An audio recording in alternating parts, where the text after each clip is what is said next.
दत्तात्रेयाय नमः, दत्तात्रेयाय नमः, दत्तात्रेयाय नमः. सुपेयता हा आज आपला विषय आहे.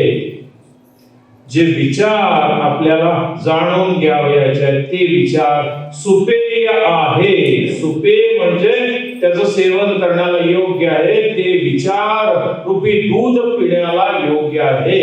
परमाब्धी विचार दुग्धम सुपेयम अस्ति. परमाब्धी विचार रूपी दूध हे पिण्यासाठी अत्यंत योग्य आहे असा त्याचा अर्थ आहे.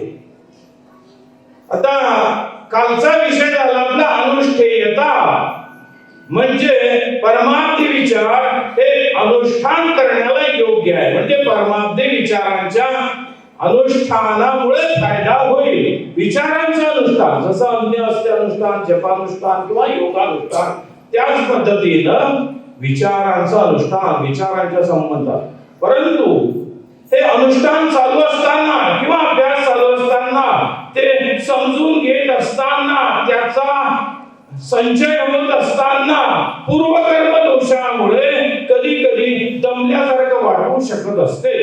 होऊ शकते, वाटू शकते आपण दमलो, काहीतरी मनात वेगळेच विचार येऊ शकतात. कारण माणूस अध्यात्मापेक्षा भौतिक गोष्टीकडे जास्त बघत असतो. मग त्याची बुद्धी जरा विचलित होण्याचा संभव असतो.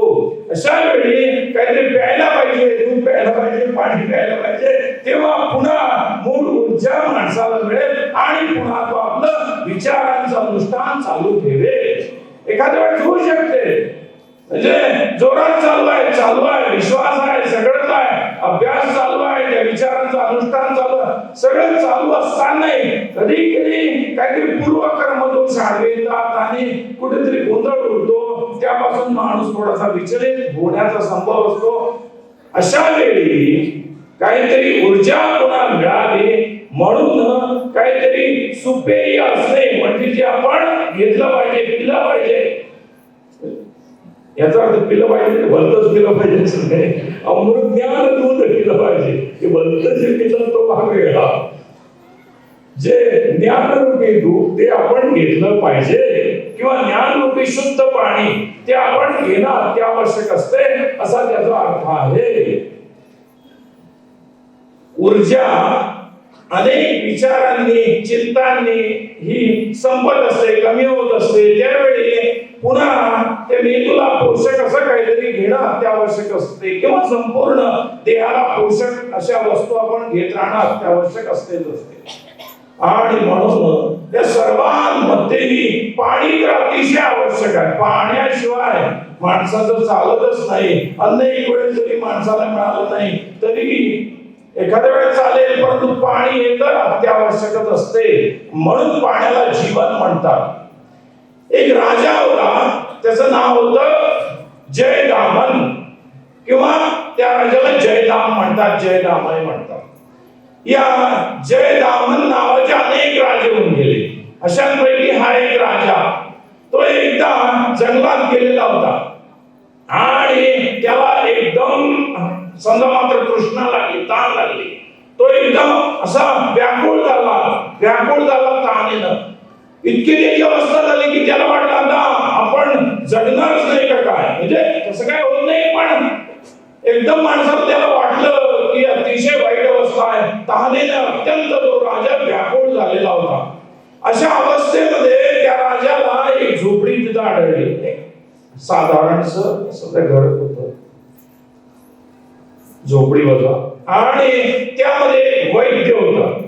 त्या वैद्याला त्याने विचारलं की मला काही मिळेल का समजा पाणी पिण्याला. त्यानं बघितलं, तो म्हणला आत्ताच संपलाय पाणी, मी ते आणायला समजा जाणारच होतो पण मी त्यात गुंतलेलो होतो. हे आयुर्वेदिक औषधी ते सगळे जोडवायच्या आणि करायच्या त्यात मी जरा गुंतलेलो होतो. त्याच्या अभ्यासात जरा माझा थोडा वेळ गेला आणि त्यामुळं पाणी आणायचं राहून गेलं. आत्ता जातो आणि येतो, आत्ता जातो आणि येतो. या राजाला वाटलं मी तर कासावीस झालो आहे, हा तिकडेच राहिला, वेळ झाला आलाच नाही तर मी काय करू. ते म्हणले, राजेसाहेब म्हणले ते तुला 40 खेडी देतो भेट. ती 40 खेडी सगळी तुझ्या नावानं होईल. 40 खेडी, 40 गाव एवढी तुझ्या नावानं होतील, परंतु तू मला पाणी दे. वैद्य गेला एक असं समजा ठिकाण होतं, मात्र झऱ्याचं ठिकाण. त्या झऱ्याच्या ठिकाणचं त्यानं जल आणलं, पाणी आणलं. ते शुद्ध पाणी होतं एकदम. ते आणलं, राजा तो घेतला, पाणी घेतला. त्याला अत्यंत आनंद झाला. एवढं राज्य, एवढी संपत्ती असून त्या जंगलात तो असहाय झाला होता. होऊ शकतो माणूस. आणि म्हणूनच अन्नदानाचं, कुठं पाणी दानाचं उन्हाळ्यात वगैरे अतिशय महत्व आहे. कोणाजवळ किती संपत्ती असली तर त्या नोटा खाता येत नाही किंवा पिता येत नाही. ऐन वेळेस अन्नच पाहिजे असते किंवा किंवा समजा पाणी पाहिजे असते. आणि त्या राजाला अतिशय आनंद झाला. राजा गेला आपल्या ह्याच्यामध्ये. आणि नंतर जे काही घडलं ते त्यानं सगळ्यांना सांगितलं.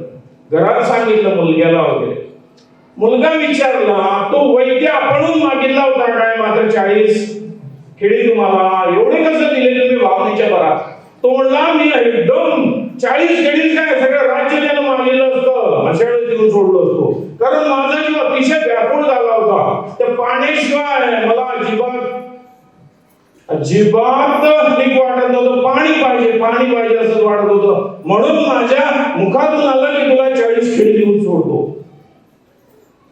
तो मुलगा म्हटला, भावनेच्या ओघात आपल्याकडून घडलेला आहे. तुमचा एक भावनेचा भर होता. एवढे तिथून महसूल किती येणार, तेवढ्या गावातून सगळ्याला बुडणार ते. 40 गाव म्हणजे आधीच्या काळात लांब लांब राहायची. आताच्या काळात जशी समजा जवळजवळ असतात तशी नव्हती राहत. पूर्वीच्या काळात अशी अंतरावर राहायची. एवढा सगळा महसूल बुडणार, एवढी सगळी हानी होणार. लेवी वगैरे असते नाही पूर्वीच्या काळात, समजा मात्र असल्या गोष्टी होत्या. ते सगळं जाणार. त्या मुलाचा विरोध झाला. असं नाही म्हटलं, ते तुम्ही बोलून गेले. राजाच्या पुढे मोठं आव्हान झालं निर्माण की मुलाचं ऐकायचं की आपण दिलेला शब्द पूर्णत्वाला न्यायचा. हा मोठाच पेच, म्हणजे मोठा पेच की ते त्याच्या पुढचं आव्हानच झालं. एकच मुलगा त्याला होता. मुलाचं ऐकलं नाही तर मुलगा म्हणणार, मुलाशी समजा 36 होणार. त्याच्यामुळे मोठाच पेच होता.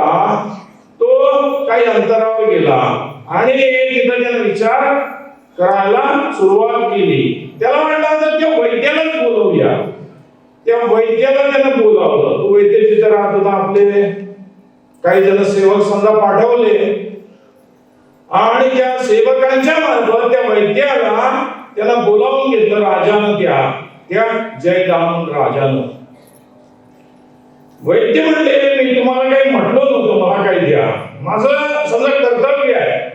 आपण म्हटले तुम्ही, त्यामुळे नाही दिले तरी काय हरकत नाही. ती 40 खेडी मला नाही दिली तरी काय हरकत नाही. पण राजा म्हणला, तुझी इच्छा नाही, ठीक आहे, तू काय मागत नाही मला, परंतु मी बोललो आहे, त्याच्यावर उपाय काढायलाच पाहिजे. मुलाच्या विरोधात मला चालता येत नाही. एकटा मुलगा आहे, मुलाच्या विरोधात चालता येत नाही. मुलगा हट्टालाच पेटलाय, नाही घ्यायचे म्हणून. तुम्ही काहीतरी बोलले, मुलगा हट्टाला पेटलाय, मुलगा म्हणतो नाही घ्यायचे, मी काय करू? तो म्हणला, वैद्य एक उपाय आहे. तुम्ही अशी एक जागा मला द्या, ओसाड द्या, जिथं 40 खेडी वसतील एवढी फक्त जागा द्या. ते म्हटलं, त्याचा अर्थ कसा होईल? तो वैद्य म्हणला, 40 कुटुंब मी तिथं आणून बसवणार. 40 समजा परिवार, त्या 40 परिवारांचं गाव म्हणजे समजा 40 गाव जे आता आहे तिथं ते बसवण्यात आलं नंतर. आणि ते गाव झाल्यानंतर 40 गाव झालं. 40 तिथं त्या वैद्यानं समजा परिवार आणले आणि त्या गावाला 40 गाव म्हणतात. या राजाला ते पाणी देण्याची गोष्ट जिथं घडली त्या गावाला म्हणतात जळगाव. जळ म्हणजे पाणी, ते घडली जळगाव पासून थोड्याच अंतरावर ते 40 गाव. हे आव्हान केलं होतं, माझा मुलगा माझ्या विरोधात गेलेला आहे. त्या आव्हानामुळं तो एकदम चिंतेत होता. तो जिथं बसला त्या गावाला आजही आव्हान म्हणतात. आणि या राजानं त्या वैद्याला जिथं एखादा त्याला एवढं द्यायचंच आहे म्हटल्यावर जिथं संकल्प केला होता दानाचा, एखाद्या कोणातरी बोलवून पुरोहिताला एक क्षेत्राच्या ठिकाणी जाऊया, ते आव्हान गावाच्या जवळच आहे, दान गाव आहे, जिथं त्यानं ते हे केलं, अर्पण केलं, समजा दान दिलं. ते सगळे गाव जवळजवळ आहे जळगाव, आव्हान आणि नंतर समजा दामगाव आणि त्याच्यापासून अंतरावर समजा 40 गाव थोडं खाली आहे. हे एका भागात घडलेली घटना. किती पाण्याचं महत्व आहे हो. पाणी म्हणजे किती महत्व, ती भागवासाठी व्यावहारिकता, एक वेळची तहान भागविण्यासाठी माणसाला 40 पिढी सुद्धा द्यायची पाळी येते. यामध्ये परमाप्तीमध्ये तर अनंत जन्माची तहान भागवण्याचं सामर्थ्य आहे. हे विचार समजून घेणं अत्यावश्यक आहे. हे जे समजा ज्ञान दुष्ट आहे किंवा ज्ञान जल आहे, हे तुमची जी तहान आहे, ज्ञानाची तहान, मला ज्ञान मिळालं पाहिजे, जे काही जिज्ञासा आहे, सर्व धर्म, सर्व असे संप्रदाय, या संप्रदायामध्ये काय सांगितलं, एकूण काय त्याचा अर्थ आहे, काय सार आहे, अशी जी तुम्हाला लागलेली असते तहान, ती तहान भागविण्यासाठी हा परमाप्ती आहे. म्हणून त्यातील जल तुम्ही पीत चला. यामध्ये सुपेयता आहे, ही परमाप्ती विचारांची सुपेयता आहे. अत्यंत अत्यंत कुठलं पाणी पिताय ते चांगलं पाणी किंवा चांगलं दूध, वाईट घाण्याचं पाणी नाही पिताय, येईल का? पिता येणार नाही. जे चांगलं आहे ते माणसाला पिता येत असते. आता एक मुद्दा असा आहे की जळगाव याने जंगल होतं, नंतर भोईटे हा एक राजवंश, त्या भोईटे राजवंशानं त्याचं रूपांतर अशा ह्याच्यात केलं, समजा राजधानीमध्ये केलं. त्यांची ती राजधानी भोईटे राजवंश. म्हणजे सुरुवातीला एक समजा जंगलच होतं. ती गोष्ट घडली की अशाच ठिकाणी घडली, जंगलातच घडली. तुळोजीराव भोईटे आणि त्यांच्यानंतर वंशजांनी ते जळगाव शहर विकसित केलं. तुळोजीराव भोईटे आणि त्यांचे अन्य लोक पुढे होऊन गेलेले, त्या सगळ्यांचा ते जळगाव शहर घडविण्यात एक मोठा वाटा आहे. माणसाच्या जीवनामध्ये हतबलता येते, पुष्कळदा माणसाच्या जीवनामध्ये आपलं कसं होईल, काय होईल, अशा विविध चिंता उत्पन्न होत असतात. विविध चिंता. अशा वेळी माणसाला काहीतरी ऊर्जेची आवश्यकता असते आणि ती ऊर्जा मिळविण्यासाठी चांगले विचार आत्मसात करणे हे अत्यावश्यक असते. चांगले विचार बाळगणे, चांगल्या विचारांमुळे माणसाच्या जीवनामध्ये हिंमत निर्माण होत असते, संकटांचा मुकाबला करण्याचं सामर्थ्य निर्माण होत असते. म्हणून सद्विचारांचा अवलंब करणे हे जीवनामध्ये नितांत आवश्यक आहे. कालच विषय झाला अवलंब करण्याचा. अवलंब करता सुद्धा कधी माणसाच्या पूर्वकर्म दोषांमुळे काही अडचणी येऊ शकतात. तेव्हा पुन्हा माणसाला आपल्या मार्गाने चालण्यामध्ये उत्साह वाढविण्यासाठी चांगलं पेय काहीतरी घ्यायला पाहिजे. चांगले विचार, तेच विचार रूपी अमृत, विचार रूपी दूध किंवा विचार रूपी आपण त्याला म्हणा शुद्ध जल, ते पिणे अत्यावश्यक असते. अशी परमार्थ विचारांची सुपेयता आहे. आता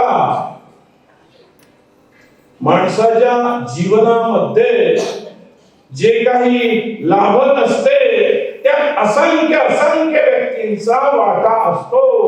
अनेक संत महात्मे होऊन गेले, अनेक आचार्य होऊन गेले, अनेक सिद्ध होऊन गेले. त्या सगळ्यांनी जे ज्ञान सांगितलं ते ज्ञान काय आहे याची इच्छा अनेकांना असू शकते. बसवेश्वरांनी आपल्या जीवनामध्ये कुठला उपदेश केला, ज्ञानेश्वरांनी आपल्या जीवनात काय उपदेश केला, तुकोबांनी आपल्या जीवनात काय उपदेश केला, त्याचा अर्थ काय आहे, रामानंद स्वामी, कबीर देव, नानक या सगळ्यांनी काय उपदेश केला हे जाणण्याची इच्छा असू शकते. त्यांचे काही सैद्धांतिक मतभेद असतील, परंतु त्यांनी जनतेच्या हितासाठीच उपदेश केलेला हे सर्वांना मान्यच करणे अत्यावश्यक असते. बसवेश्वरांचे विचार असो किंवा अन्य जे असतील संत, ज्ञानेश्वर महाराज असोत, तुकोबाराय असोत, रामानंद स्वामी असोत, कबीर असोत, नानक असोत किंवा शंकरदेव असोत, सगळ्यांनीच जे काही सांगितलं त्याचा सार समजून घेणे अत्यावश्यक आहे. सगळ्या संतांचं मग ते भारतातील संत असो, अन्य जे देश आहेत त्यातील संत महात्मे असो, त्या सगळ्यांचा सार परमाप्ती आहे. हे जेवढे काही संत महात्मे होऊन गेले या सगळ्या संत महात्म्यांच्या विचारांचा अर्थ त्यामध्ये परमार्थीमध्ये आहे. अनेक अनेक झाले, अनेक. समजा महावीर होऊन गेले, बुद्ध झाले, कन्फ्युशियस झाले, लाओत्से झाले, अनेक अनेक संत झाले. आचार्य अनेक होऊन गेले. आचार्य शंकर झाले, मध्वाचार्य झाले, वल्लभ झाले, हिंबार्क झाले, रामानुज झाले, बरेच बरेच बरेच झाले. श्रीपती पंडित झाले, श्रीकंठ आचार्य झाले, अनेक आचार्य होऊन गेले. त्या सगळ्या आचार्यांच्या विचारांचा सारे माणसांना हितावह असतो. त्यांचे विचार वेगळे वेगळे असतील, त्यांचे दार्शनिक विचार वेगळे वेगळे असतील, परंतु सगळ्यांच्या मनामध्ये सगळ्या जनतेचं कल्याण व्हावं, सगळ्यांचं चांगलं व्हावं हीच भावना असते. म्हणून संत वेगळं वेगळं काहीतरी थोडं जरी बोलले असले तरी त्यांचं अंतरंग एकच आहे आणि ते अंतरंग समजावून सांगण्याचे कार्य यामध्ये परमार्थीमध्ये आहे.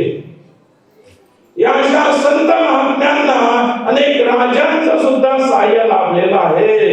उदाहरणार्थ समजा शिवाजी महाराज, त्यांचंही खूप सहाय्य धर्माचं रक्षण करणारे जे होते संत महात्मे त्यांना लाभलेलं आहे. इतरही अनेक राजे होऊन गेले. राणा कुंभा झाले, राणा सांगा झाले, खूप झाले. समजा मार्तंड वर्मा झाले, रणजित सिंह झाले, छत्रसाल राजा झाला, असे अनेक राजे यांनी धर्म कार्यामध्ये मोठं योगदान दिलेलं आहे. आणि म्हणून यांचंही श्रेय हा धर्म काही मात्रेमध्ये टिकून राहण्यात अतिशय अतिशय महत्वाचं योगदान आहे. त्यांनी काही केलं नसतं तर जेवढ्या मात्र हे अस्तित्वात आहे धर्मकार्यही राहिलेलं नसतं.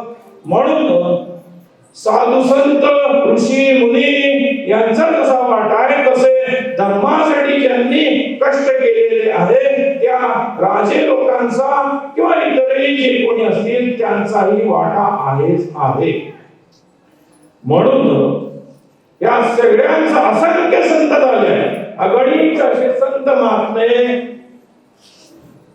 हे होऊन गेलेले आहे. त्या सगळ्यांच्या विचारांचा अर्थ म्हणजे सार समजून घेण्यासाठी हा परमार्थी आहे. त्या परमार्थीतील दूध निश्चितपणे प्यावं.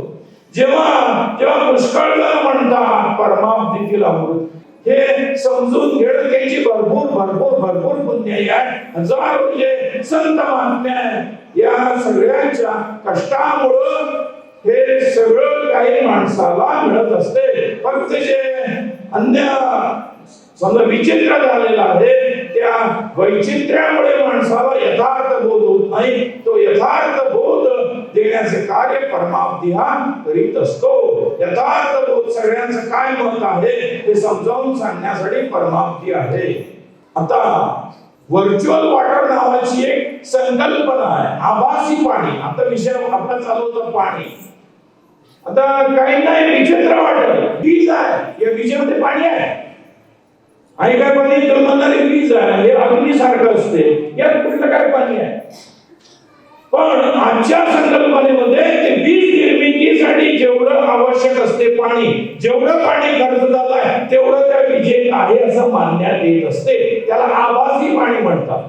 आता समजा गहू आहे, त्यात अंशिक मात्रेत असणार ते, परंतु त्या गव्हाच्या पिकासाठी जेवढं पाणी शेतामध्ये खर्च झालेलं आहे, जेवढं समजा मात्र इव्हॅपोरेट झालं, उडून गेलं, जेवढं खर्च झालं तेवढं पाणी त्या गव्हाचं आहे. याला व्हर्च्युअल वॉटर म्हणतात, म्हणजे आभासी पाणी.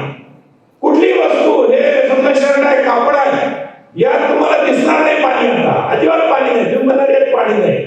आधुनिक संकल्पना अशी म्हणते की यातही पाणी आहे. हे कापड निर्मितीच्या उद्योगात किंवा कापडासाठी लागणारे जे साहित्य असते ते निर्माण होण्यात जेवढं पाणी खर्च झालेलं असते तेवढं पाणी त्यात आहे. याला व्हर्च्युअल वॉटर म्हणतात. असे जगात कुठलीही वस्तू त्याच्या निर्मितीसाठी जेवढं पाणी खर्च होत असते त्या, पण हे उत्पन्न कशासाठी झालं हा विषय. या व्हर्च्युअल वॉटरचा व्यापार होत असतो आजकाल, एक्सपोर्ट इम्पोर्ट. ज्या देशामध्ये जलसाठे कमी आहे, ज्या देशामध्ये असं समजा कमी पाणी आहे, ते देश अशा वस्तू आयात करतात ज्या वस्तूंच्या निर्मितीसाठी पाणी जास्त लागणार असते. अर्थ तुम्हाला मात्र समजला असणार. ज्या देशांमध्ये पाण्याचे साठे कमी आहे ते देश ज्या वस्तूंमध्ये व्हर्च्युअल वॉटर जास्त आहे तशा वस्तू आपल्या देशात आयात करतात, इम्पोर्ट करतात. म्हणजे हा मग व्यापार समजा कशाचा झाला? आभासी पाण्याचा. पाणी तरी जाताना दिसणार नाही, विमान जाताना दिसणार नाही, पण हे आभासी जल जे आहे ते इकडून तिकडे नेण्यात येत असते. है नाही? आभासी जल याचं एवढं महत्व आहे. परमाब्दीमध्ये तर इंटरनल वॉटर आहे, अमर जीवन आहे, अमर जल आहे, ते सगळ्यांच्या कल्याणासाठी. हे भौतिक गोष्टी आहे, या खाण्यापिण्याच्या वस्तू, या भौतिक गोष्टी. जे अमर पाणी आहे, अमर पाणी जे अमर उद्धार करून देणार असते. आणि म्हणून जेवढे संत महात्मे झाले त्यांनी जी साधना केली आहे, तपस्या केली आहे, त्या तपस्येचा सुगंधही त्यामध्ये परमाब्दीमध्ये आहे. आणि म्हणून त्याला आपण ज्ञानदूत म्हणतो. त्या हजारो लाखो महात्म्यांची मेहनत आहे आणि त्याचाच त्यामध्ये अर्थ आहे. म्हणून ते ज्ञानदूत आहे, ते आपण सेवन करावं. ते सुपेय आहे, ते निश्चितपणे सुपेय आहे. म्हणजे परमाब्दी विचारामध्ये सुपेयता आहे हे समजून घ्यावं.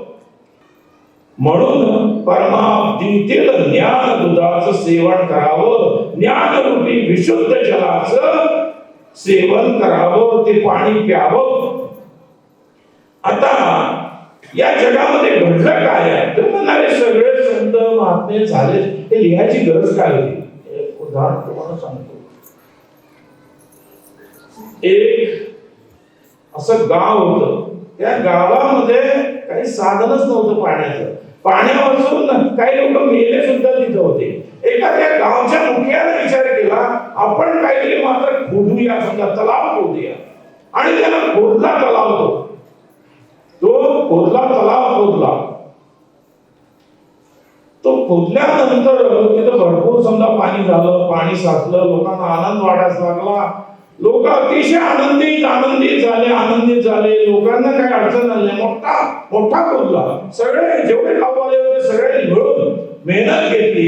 एक पिढी गेली, त्यांनी मेहनत घेतली होती, त्यामुळे ते व्यवस्थित ठेवत होते. तेव्हा दुसरी पिढी आली, ती विसरली. तिसरी पिढी विचारच नाही, तिथं घाण आणून टाकायची, तिथं काय समजा कुठलं पशु धुवायला न्यायचे, काय वाटत नाही गेलं. नंतरच्या पिढीनं, तिसऱ्या पिढीनं ज्यांनी खोदलं होतं त्यांना त्याची महत्व होती. त्यांनी घाण सगळी ते असं केलं तळ की ते एकदम घाणेरडं. त्या सगळं होतात, बॅक्टेरियाची वाढ झाली, व्हायरस वाढले, सगळं वाढलं, सगळं वाईट वातावरण झालं. आणि मग असं झाल्यावर आजार होणारच. आजार खूप वाढले गावात. तिथलं जल पिऊन, पाणी पिऊन. आणि मेले लोक ज्या पाण्याने लोक वाचत होते त्याच पाण्याने लोक मरायला लागले.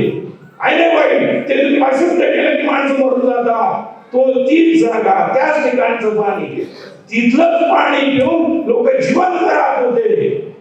त्याच ठिकाणी लोकांनी घाण करून ठेवली, तिसऱ्या पिढीतल्या, चौथ्या पिढीत. आणि नंतर ते घाण पाणी पिऊन लोक मरायला लागले. आमच्या साधू संतांनी सुद्धा, हजारो साधू संत आपापल्या भागात तसे निर्माण केलेच. असे ठिकाण, जलस्थान, जलाशय त्यांनी निर्माण केले. मेहनत करून केले. त्यांनी घाम काढला, त्यांनी तपस्या केली, साधना केली. आणि आपापल्या भागात एक विशिष्ट संप्रदाय रूपी जलाशयाची निर्मिती केली. परंतु पुढच्या पिढीच्या लोकांनी नंदाना सुरू केला, त्यामुळं संप्रदायांमध्ये घाण निर्माण झाली. ते पाणी पिऊन माणसं जगणार की मरणार? तुम्हीच विचार करा. ज्या जलाशयांनी माणसांना वाचवण्याचं काम समजा केलं, अशा जलाशयांनी नंतर मारण्याचं काम सुद्धा केलं. ते होत असते. म्हणून परमाब्दी आहे, शुद्ध पाणी देणार. ते साधू संत महाराजांनी आधीच त्यांचं भरपूर वर्णन केलं, गुण गौरव केलं की खरोखर आमच्या देशातले किंवा जगातले सगळे साधू संत आणि त्यांना सहाय्यभूत होणारे जे राजे, पुण्यात्मे राजे किंवा अन्य जनता, सामान्य जनता असू दे, ज्यांनी त्यांना सहाय्य केलं, ते सगळेच चांगले आहेत, खरोखर चांगले आहेत. सगळ्या जगातले संत महात्मे ऋषी मुनी सिद्ध बुद्ध पैगंबर काय असतील ते सगळे चांगलेच आहेत, कुठलाही आक्षेप नाही. परंतु काळाच्या ओघात ते बदलण्याची जलाशय खोदणाऱ्याची किती मेहनत आहे ते पुढच्या पिढीला कळत नाही आणि कुठलाही लहान कचरा त्यात आणून टाकतात. त्या संप्रदाय रूपी जलाशयात बंद सत्य आणून सोडण्यात येते. बंदे सत्य वागणारे माणसंही त्यात जाऊन आंघोळी करतात, गाण्याच्या विचारांचे लोक त्यात शिरतात आणि ते जलाशय खराब होऊन जाते.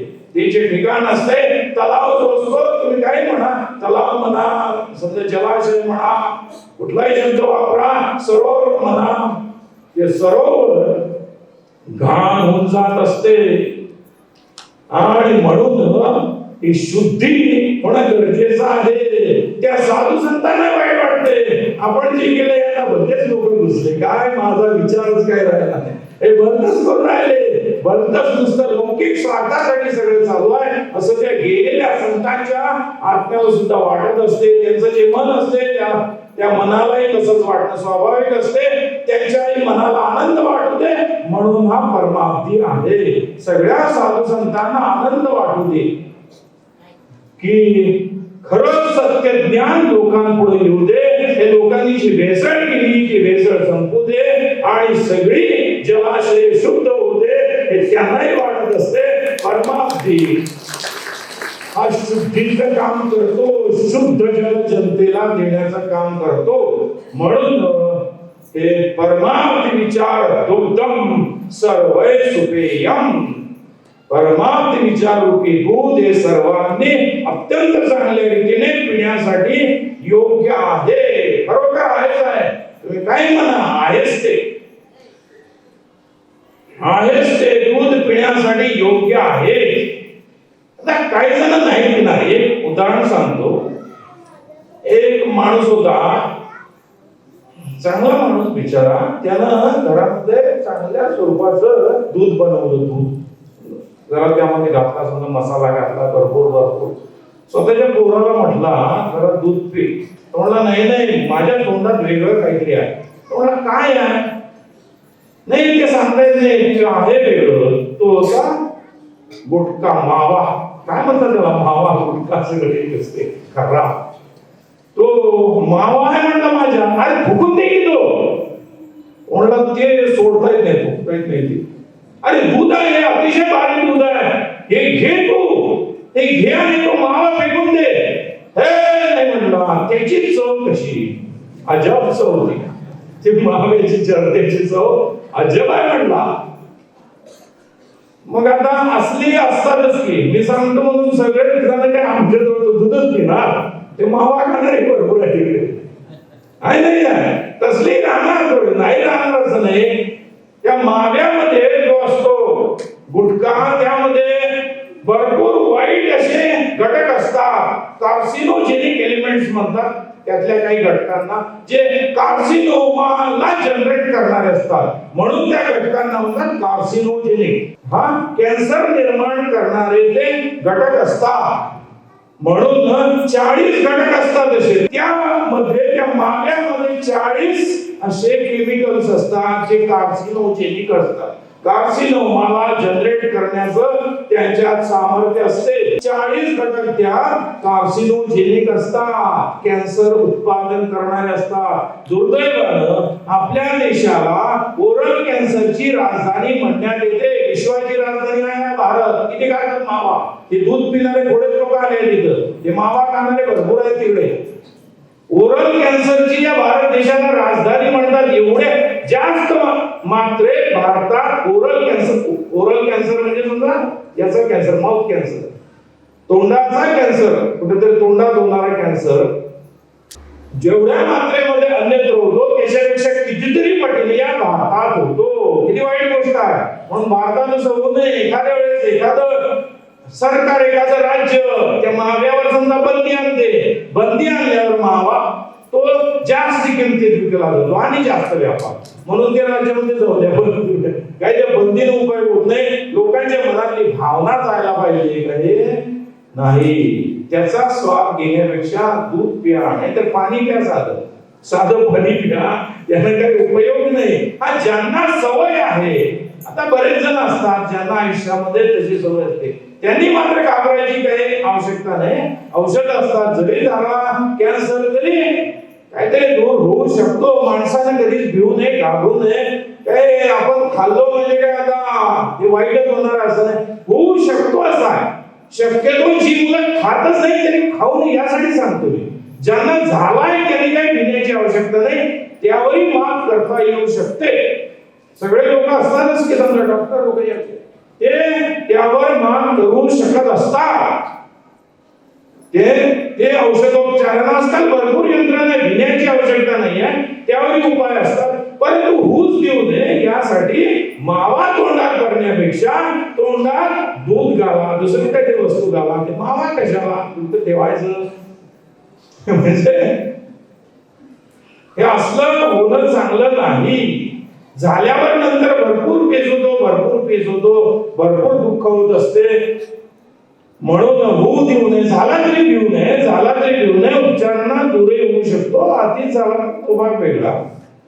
एखादा भाग काढून टाकतात जर समजा इनिशियल याच्यात असला स्टेज मध्ये, तर अन्यथा मग अवघड होत असते. पण होऊच नये. कित्येक मोठमोठे मंत्री सुद्धा मावा कोण मेलेले आहे, कमी आयुष्यात मेलेले आहेत. एवढं वाईटच आहे याच आजाराने कॅन्सर समजा.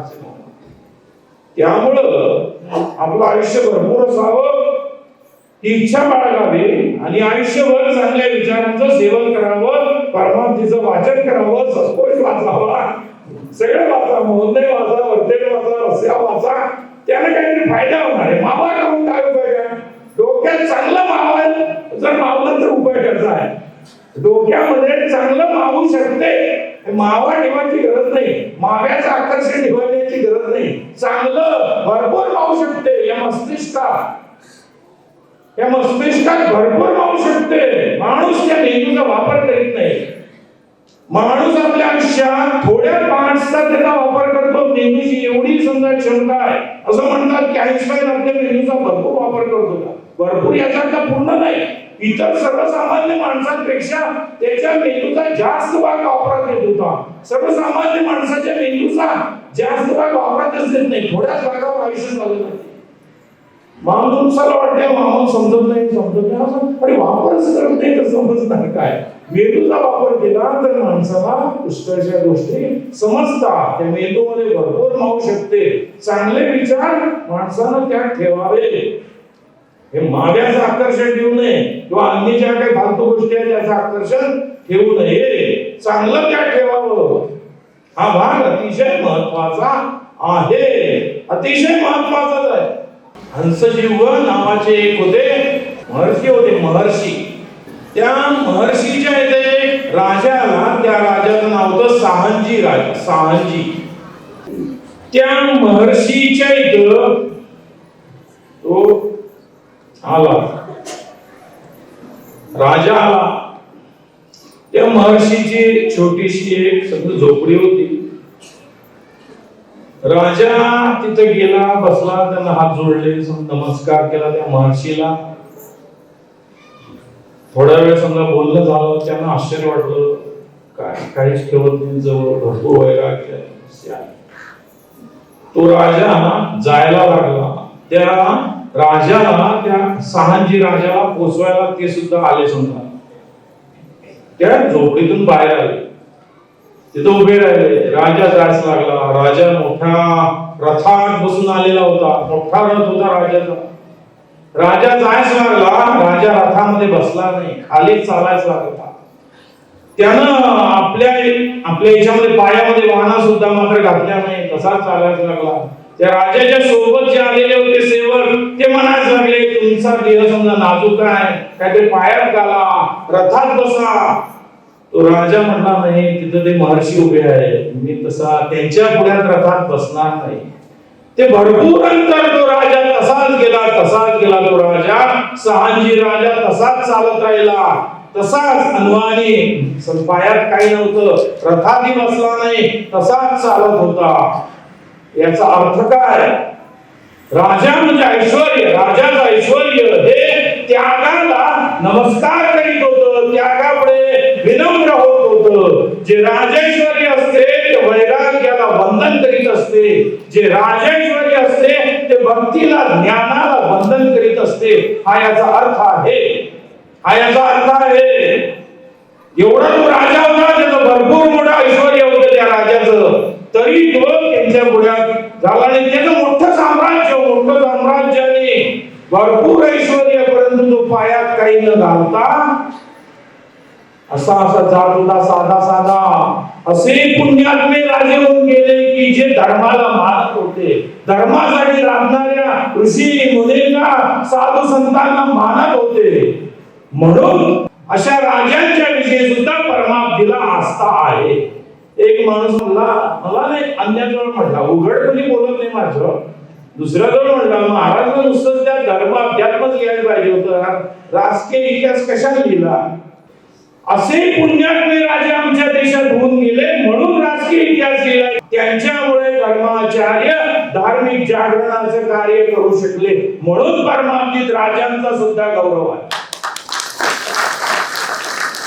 जे थोर ऋषी मुनी साधू संत त्यांचं कार्य तर आहेच, त्या कार्याला आपण मानतोच कारण ते आध्यात्मिकच आहे, परंतु त्यांच्या पाठीमागे असे राजे उभे होते म्हणून ते बिनधास्तपणे धर्म कार्य करू शकत होते. आताच मी अनेक राजांचा उल्लेख इथं केला आणि म्हणून तिथं राजांचा इतिहास आहे. जिथं मला आवश्यक जेवढा वाटला तेवढा आहे. नुसत्या भारतातलाच इतिहास आहे अशातला भाग नाही. जगभरातले जे कोणी राजे, धार्मिक इतिहास, राजकीय इतिहास, जो काही अत्यावश्यक आहे माणसाने समजून घेणं अत्यावश्यक आहे, तो सगळा इतिहास त्यामध्ये परमार्थीमध्ये आहे. जेवढं काही आवश्यक आहे. मग आता जगात काही वाईट राजे झाले, गुन्हेगारी केली, लाखो लोकांना मारून टाकलं, तसल्यांचंही लिहून आहे, परंतु त्यांचं वाईट झालं, त्यांना लोक वाईट म्हणतात हे सांगून झाले की भरपूर. समजा चेंगीस खान, पुढे नादिरशाह, त्यांचंही आहे. त्यांनी असंख्य माणसांना मारून टाकलं, करोडो लाखो लोकांना मारून टाकलं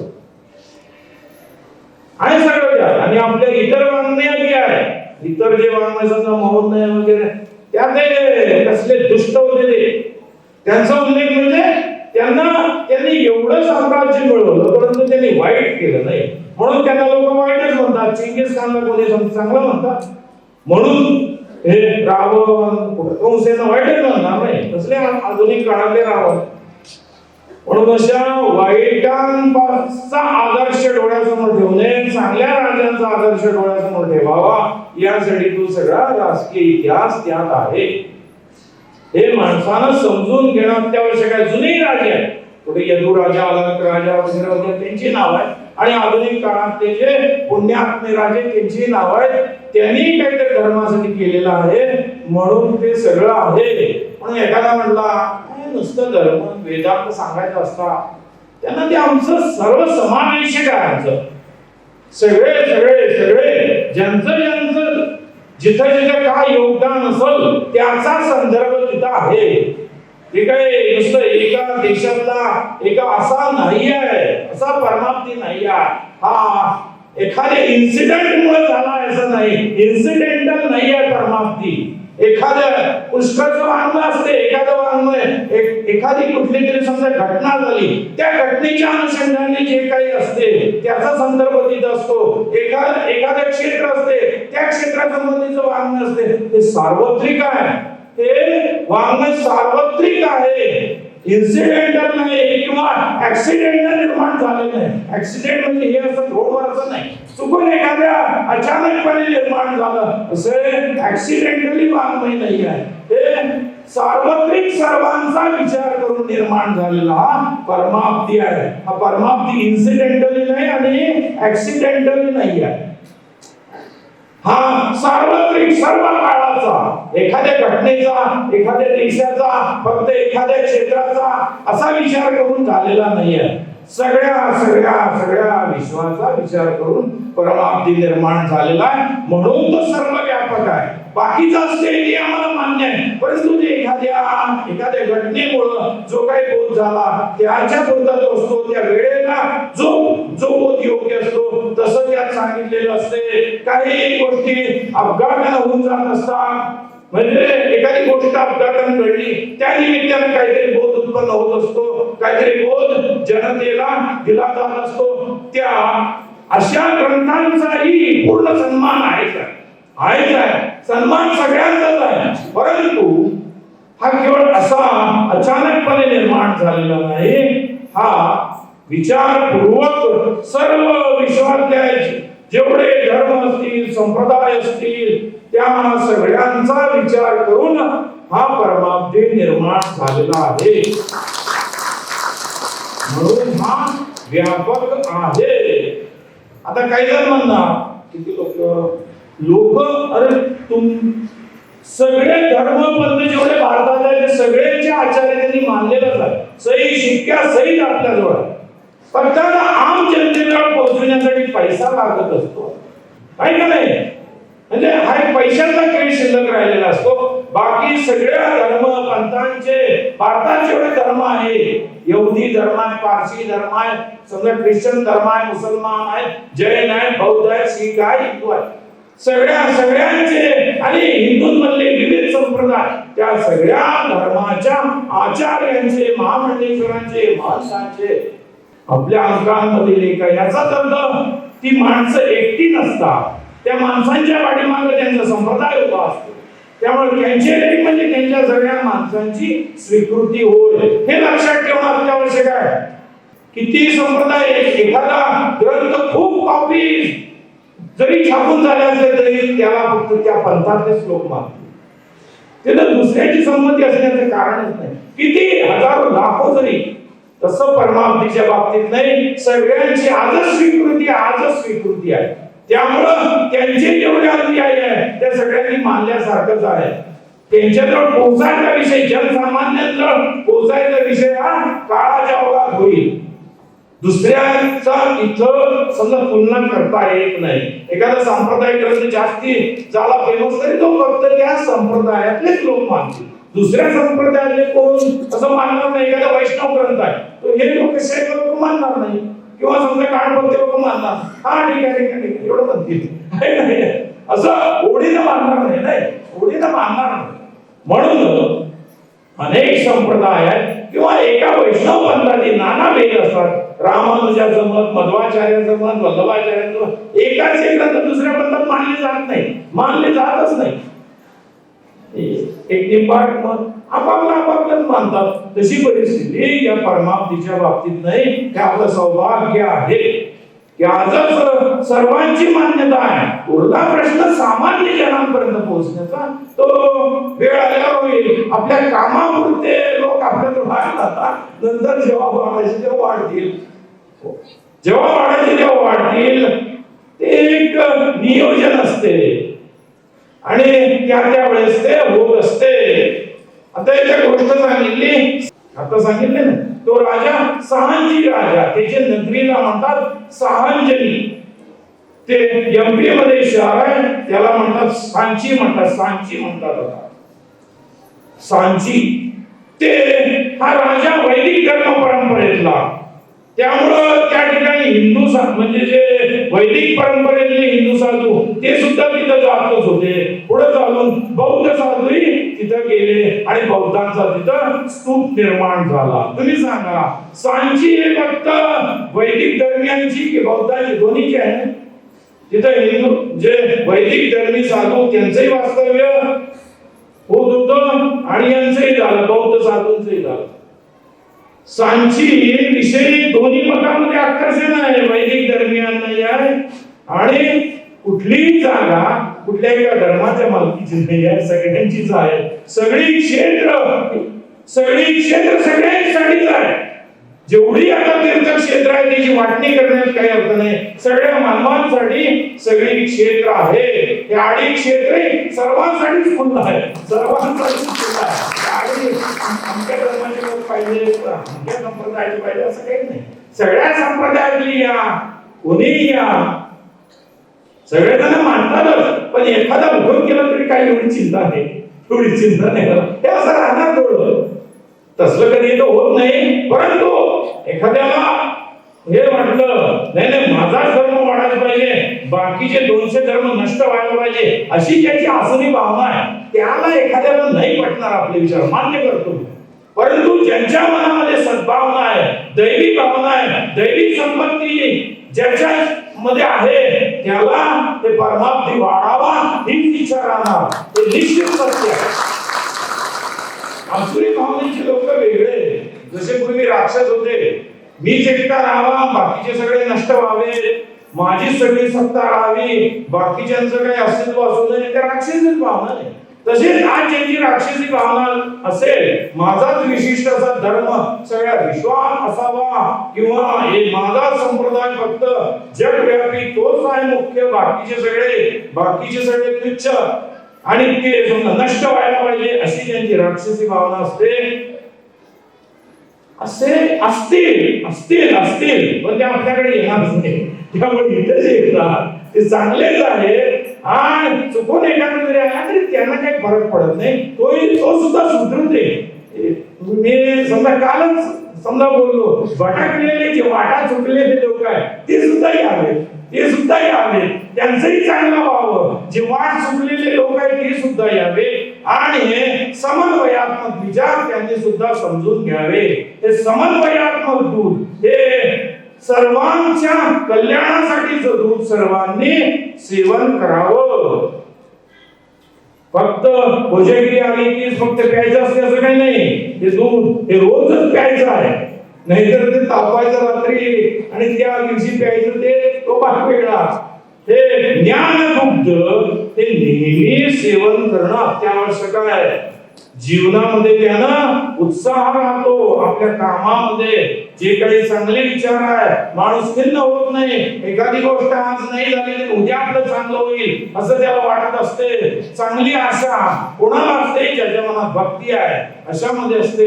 परमार्थीमुळे तुमच्या मनामध्ये भक्ती निर्माण होते, ज्ञानाचाही उदय होऊ शकतो. तुमची अति भक्ती झाली तर भक्तीच्या फळरूपामध्ये ज्ञानाचाही उदय होऊ शकत असतो. आणि म्हणून यातील ज्ञान दुग्ध सेवन करणे अत्यावश्यक आहे. परमार्थीचे विचार हे सुपेय आहे. परमार्थी विचार दुग्धम सर्वय सुपेयम हे समजून घेणं अत्यावश्यक असते. पौर्णिमेला जसे लोक येतात असे आता जवळपास यायला लागले आहे. आणि इथली एक विशेष गोष्ट अशी की पूर्ण मन घेऊन लोक ऐकतात, ही गोष्ट आवश्यक आहे. पौर्णिमेला चंद्र पूर्ण असतो. चंद्र म्हणजे मन, चंद्राला मनरूप मानलं जात असते. परंतु इथली माणसं पौर्णिमेला फक्त पूर्ण मन देऊन ऐकतात असं भाग नाही. कुठल्याही दिवशी पूर्ण चित्त देऊन आपलं ऐकतात, ही अत्यंत चांगली गोष्ट आहे. कारण पूर्ण मन देऊन आपण कुठलेही कार्य केलं तर ते निश्चितपणे पूर्णत्वाला जाते. अर्धवट मन उपयोगाचं नसते. अध्यात्म हा पूर्ण मन देऊन पूर्ण मन लावूनच करणं अत्यावश्यक असते. तेव्हाच माणूस इष्टस्थानी पोहोचू शकत असतो, अन्यथा नाही पोहोचणार. पूर्ण मन लावायला पाहिजे. पूर्ण मन लावून कुठलंही कार्य करणं अत्यावश्यक असते. आता आम्ही सांगितलं परमार्थ विचार दुधे सुपी प्यायला पाहिजे.